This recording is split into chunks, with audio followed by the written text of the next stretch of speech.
My name is Brendan Weber, and today I'm going to be talking to you about the history of motorcycle racing. In 1849, the first motorcycle was sold. It looks a little like that. As you can see, that looks more like a bicycle with an engine on it. Very skinny tires, um, a very small engine. Just not, that wouldn't be a very exciting thing to ride. Motorcycle racing has practically come up with automobile racing. So as the automobile racing was going from town to town, there would just be a separate class for motorcycle racing. So kind of what this would look like is if you wanted to go to an event, a motorcycle a car race, maybe on, let's say the race is on Sunday, that Saturday afternoon or Friday afternoon, there would be just a separate race for the motorcycle class. And what this did was this offered exposure for the motorcycle racing. This really helped make the motorcycle racing a lot more evident and popular because people would go to the race to look at cars, but then watch the motorcycle racing and realize how exciting that was and start becoming a fan of those too. In 1949, the Federation of International Motorcycle was invented, and all this was a governing body for motorcycle racing. This was kind of like your FIA. So what they would do was they would kind of set the rules and regulations, kind of decide who, what, and where was the race going to go. Um, this was important because before this, motorcycle racing again was just kind of like they just kind of piggybacked off of uh, off of automobile racing. In 1905, the first international cup race took place, and there's a picture of it on. You can see on your screen now. This was the first race that the FIM put on, and it was a success. It was a good race, and the rest is history, as they say. In 1907, the first of the most dangerous race that is still raced today took place, and it's the Isle of Manatee. Now, the Isle of Manatee is just a few miles of the most dangerous roads you can think of. It's an island, and they don't resurface the roads, they don't repave the roads. All they do is put the motorcycles on them and say, go for it. Usually, there is a death every race. I believe this coming last year, I believe nobody died. Um, but it is still a very dangerous race. I mean, motorcyclists are going 200 mile an hour with brick walls on each side on a road that is, just about as thick as a two-lane road. So you can imagine how scary and exciting that would be to watch. Um, Watching the pure talent of these motorcyclists go through.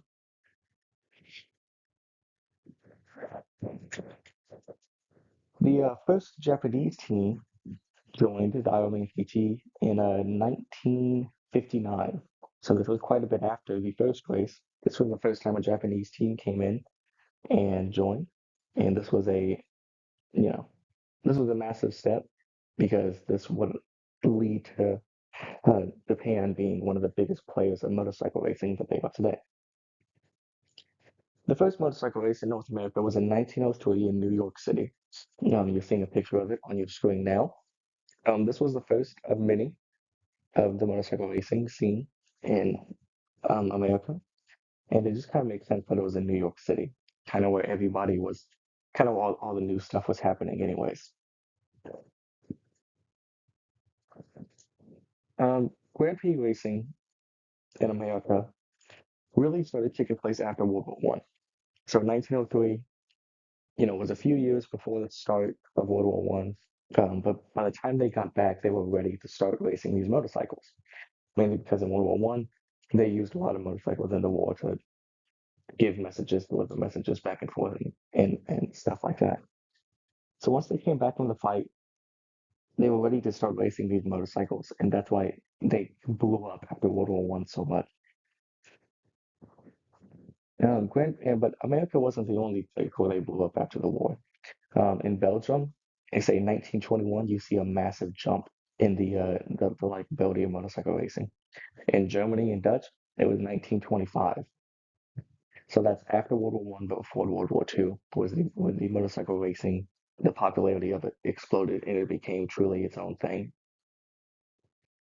There's different kinds of motorcycle racing. Um, there's different kinds of tracks that they race on. You have dirt tracks, you have circuit tracks, you have uh, road races. Basically, all of the tracks you can think of for a car. There was also tracks like that for a motorcycle. That's one of the early uh, circuit motorcycles you're seeing on there. That's kind of what they started as, and actually what they progressed as later on. So these motorcycles range from 50 cc's all the way to 1,000 cc's. And like I said, there was many different classes of them. You can see a picture of a few of them right now. The top left there is that's the Moto Endurance.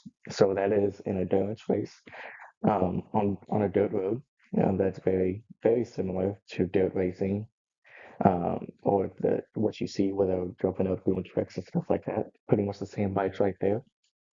The top right, that is super sport bike. So those range from 750 cc to 1,750 cc. So those can be that's a very wide range of a motorcycle, and that is on the rest of the three bikes, the bottom right and the top right. Those are all direct. Like you could see a very clear line from the picture on the last slide. Uh, so in the bottom left there, that is a MotoGP bike. So those are usually around 1,000 cc, and those have no problem reaching up above 200 mile an hour. Really, none of these bikes do, except for the dirt bike. And that is a super sport bike down in the bottom right. The really cool thing about these bikes too is a lot of them. What the manufacturers will do, your Ducatis, your Hondas, your Yamahas, your Kawasaki, stuff like that. A lot of the times they won't really change their bikes around too much whenever they sell them to consumers. They basically just put a license plate holder and some turn signals on them and sell them straight to consumers. So depending on what you think about that, that could be really cool or really dangerous if you're selling, track ready sport bikes around to the street. Um, you say these are just a few of my sources here, um, and I thank you all for watching.